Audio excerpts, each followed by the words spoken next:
আজকে আমাদের যে এখন যে আমি কথা বলছি আর তোমার যে প্রশ্ন, এই প্রশ্নটা কিন্তু একটু অন্যরকম হয়ে গেল। আমি একে খুব একটা খোলামেলা স্বাভাবিক একটা কথাবার্তা বলার জন্যে এখানে এখানে তোমাদের আসা এবং আসতে বলা মিউজিক একটা বিশাল ব্যাপার কিন্তু। এবং যে সমস্ত বিষয়গুলো নিয়ে আলোচনা হয়েছে বলে আমি তোমার মুখ থেকে শুনলাম, নেহায়তই গুরুত্বপূর্ণ এটা। শেখ হাসিনার প্রত্যাবর্তন এবং বিচার সময়ের দাবি, জনগণের দাবি, আমাদের দাবি। যদি শুধুমাত্র শেখ হাসিনার প্রত্যাবর্তনের কথা হয়ে থাকে, তাহলে আমি সঙ্গে একটু যোগ করতে চাইব অতিরিক্ত, যদি সম্ভব হয় আর কি, যে ওনার যারা সাঙ্গপাঙ্গ যারা আছে ওখানে, যারা এই দেশকে অস্থিতিশীল করার চেষ্টা করছে, তাদেরকেও যেন সঙ্গে ফেরত আনে এবং ফেরত দেয়। এবং ভারতের উচিত শেখ হাসিনাকে অবিলম্বে ফেরত দেওয়া এবং এদেশে পাঠিয়ে দেওয়া, তাকে ফেরত দেওয়া তো না, পাঠিয়ে দেওয়া, যাতে তার বিচারটা হয়। কারণ একটা ফ্যাসিস্টের বিচার হওয়া খুব জরুরি। এটা শুধু বাংলাদেশের জন্য না, সারা বিশ্বের জন্য এটা খুব জরুরি, যে কোনো ফ্যাসিস্ট কখনো বিনা বিচারে যেতে পারে না। তো যদি এটা হয়ে থাকে, আমি যে সমস্ত পয়েন্টে যেগুলো কথা হচ্ছে, যেগুলা তিস্তা নিয়ে কথা হচ্ছে, তিস্তা তো এটা নিয়ে আমি তো মনে করি কথা বলার প্রয়োজন নাই। তিস্তা ছেড়ে দিতে হবে, কিংবা তিস্তা আমাদের যে প্রয়োজনীয় সংস্কারটুকু করতে হবে, তিস্তা যে দরকার পড়লে যে বার্তা করতে হবে আমাদের করতে হবে। এখানে তিস্তা ফারাক্কা নিয়ে কোনো ছাড় যদি বাংলাদেশ দেয়, তাহলে কিন্তু এখন এখন যে আমাদের অবস্থান এবং যে অবস্থা, দেশের মানুষের যে মানসিক অবস্থা, আমাদের অর্থনৈতিক অবস্থা যাই থাকুক না কেন, মানসিক অবস্থা বাংলাদেশের মানুষের অত্যন্ত শক্ত এবং শক্তিশালী একটা অবস্থানে আমরা এখন আছি। এই অবস্থায় আমাদের ভারতের সঙ্গে যে চুক্তিগুলো, অসম চুক্তিগুলো হয়েছে, সেগুলো যেমন বাতিল করা দরকার, তেমনি যে চুক্তিগুলো অসম এবং কার্যকর হয় নাই আমাদের এখানে দেশে, যেটা বাংলাদেশের পক্ষে যাবে, যেগুলো যেমন যেমন ফারাক্কা বার্তা চালু করা, তিস্তার বাদ চালু করা, এগুলো অত্যন্ত প্রয়োজনীয়।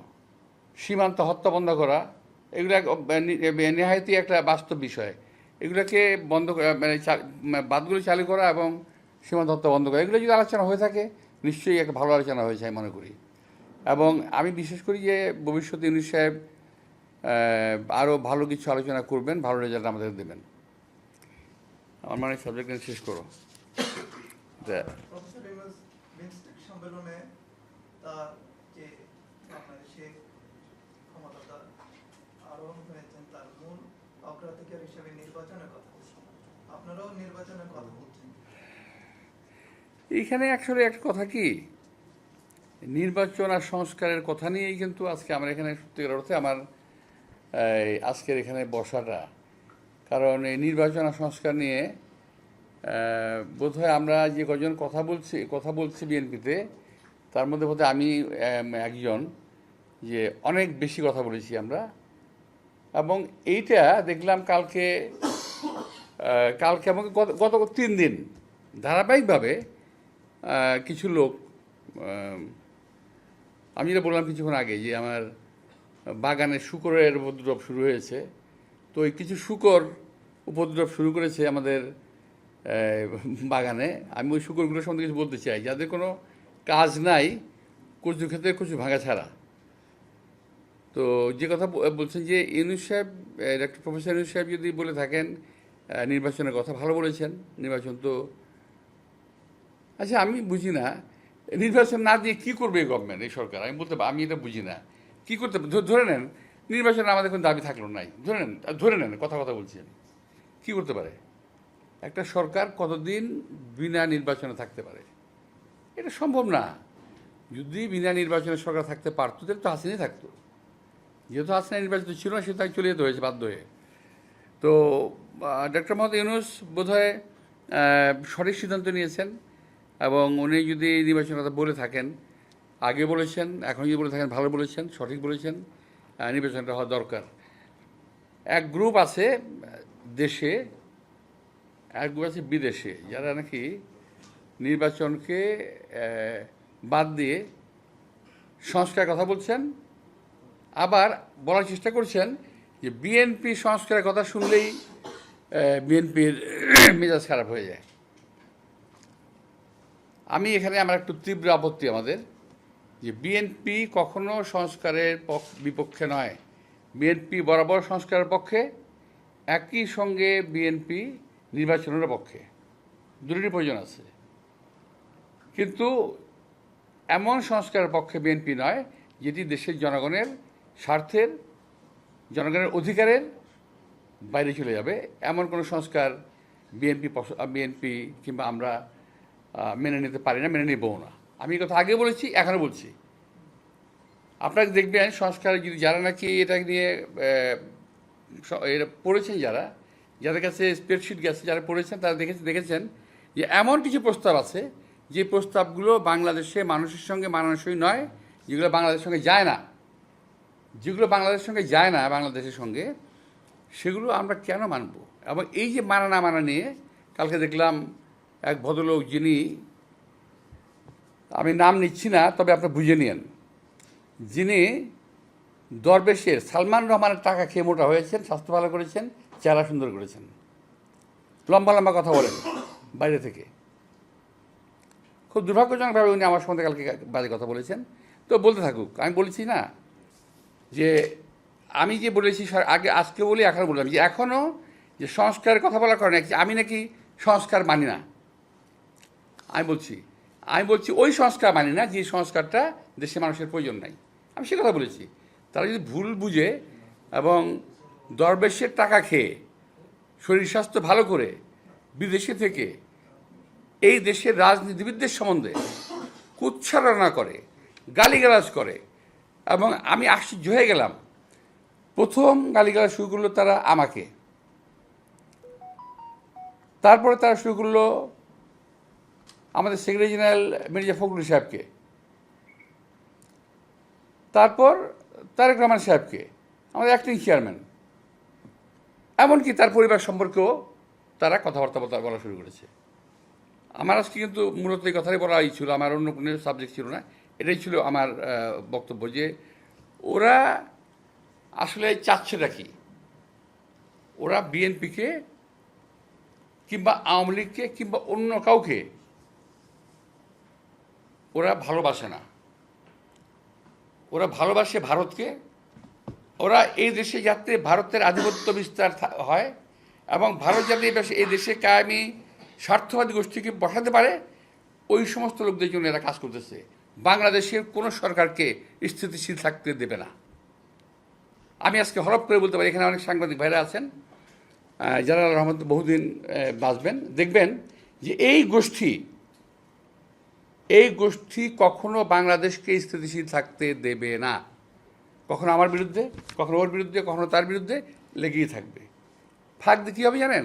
ওরা ওই যে ইউটিউবের মধ্যে কি যে পয়সা কামানোর একটা রাস্তা আছে ওদের, সে পয়সা কামাই দিচ্ছে। আরে ভাই, পয়সা যদি লাগে আমাদেরকে বল, আমরা চাঁদা দিলে দিব না, অসুবিধা নেই তো। আর ইচ্ছা, আর যদি প্রয়োজন হয় আল্লাহর রহমতে আমার দেওয়ার ক্ষমতা আছে, আমি দেবো না পয়সা লাগলে। কিন্তু পয়সার জন্য দেশকে ধ্বংস করার কোনো প্রয়োজন নাই। এরা যা করতেছে, আজকে আমি খুব দুঃখের সঙ্গে কথাগুলো বললাম, এই ধরনের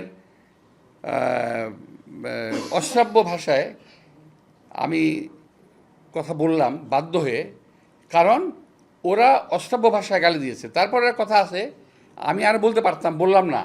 কুকুরের কাজ কুকুর করেছে, কামড় দিয়েছে পায়। আমি আর পাখিরা বলতে যাচ্ছি না।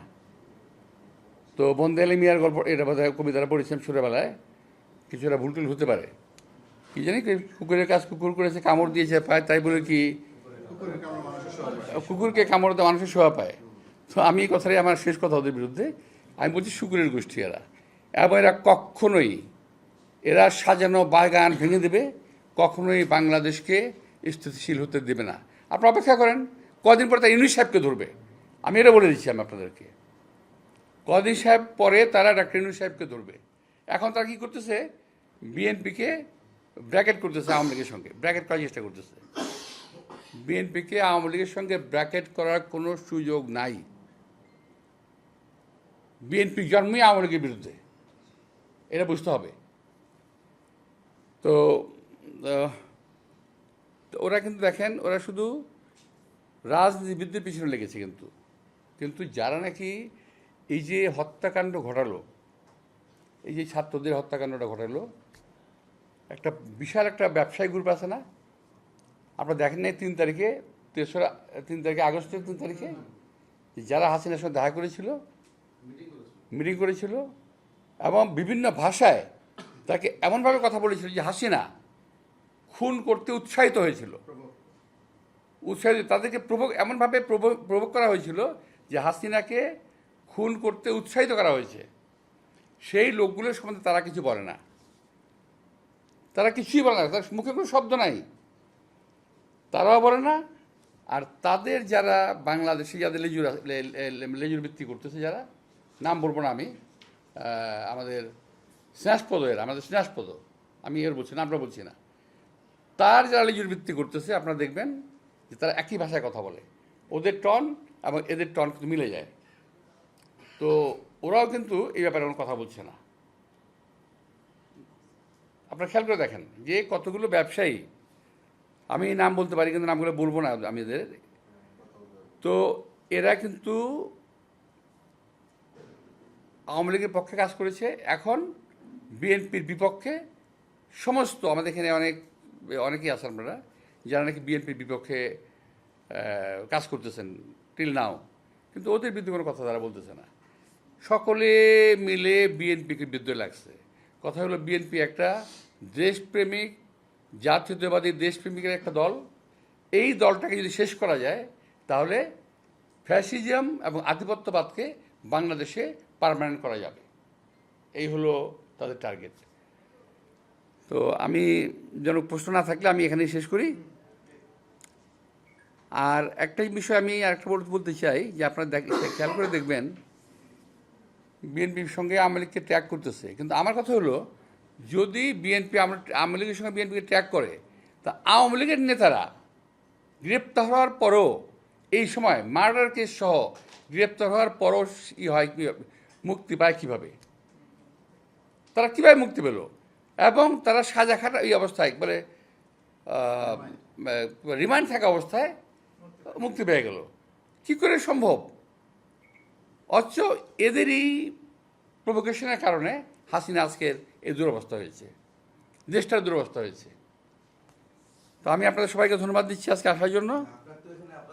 হ্যাঁ,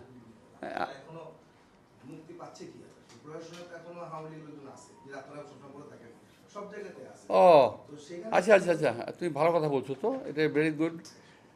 হ্যাঁ,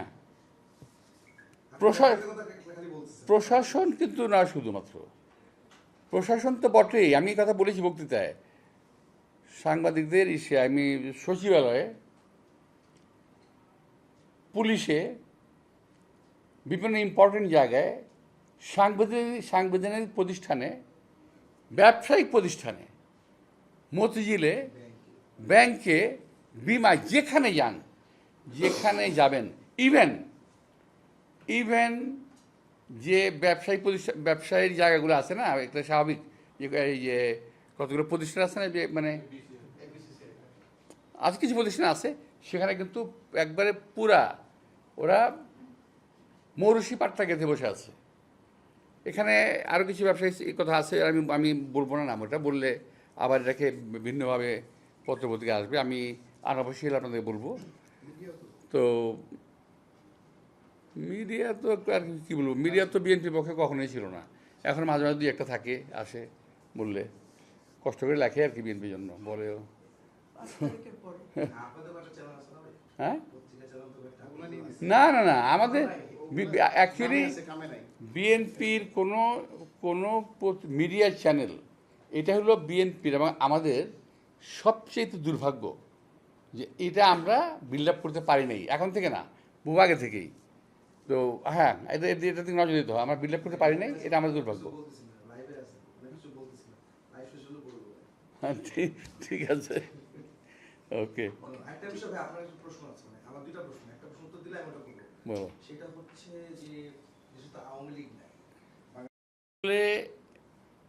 আওয়ামী লীগ এবং বিএনপিকে যদি ভাবা হয় বড় দল হিসেবে, মানুষ ভাবতে পারে, কিন্তু এটা কিন্তু ঠিক না।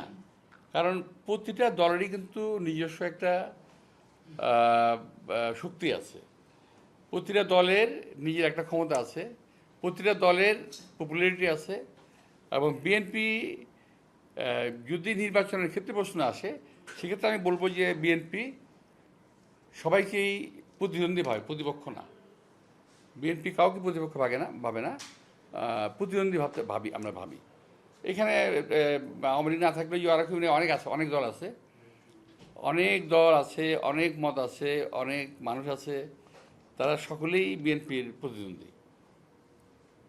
তবে আপনাদের কেন প্রতিপক্ষ করা হচ্ছে সবাই? সবাই কেন আপনাদেরকে প্রতিপক্ষ করা হচ্ছে? আমি তো হ্যাঁ, এটা তো আমরা সাংবাদিক হিসেবে দেখি না অন্য কোনো দলকেও আপনি যারা কথা বললেন বাইরে যারা আছেন, হ্যাঁ, হ্যাঁ। দেশের বাইরে যারা আছেন এবং দেশের ভিতরেও যারা আছেন, যাদের বলেন যে ভারত প্রেম। ভাই, সে একটা জঙ্গলের মধ্যে অনেক গাছ থাকে, বট গাছের উপরে বাতাস লাগে বেশি, বুঝতে পারছি? বট গাছের উপরে বাতাসটা বেশি লাগে, কারণ বট গাছটা অনেক বড়। সবাইকে ধন্যবাদ, থ্যাংক ইউ, আসসালামু আলাইকুম। ভাই, এই তোমাদের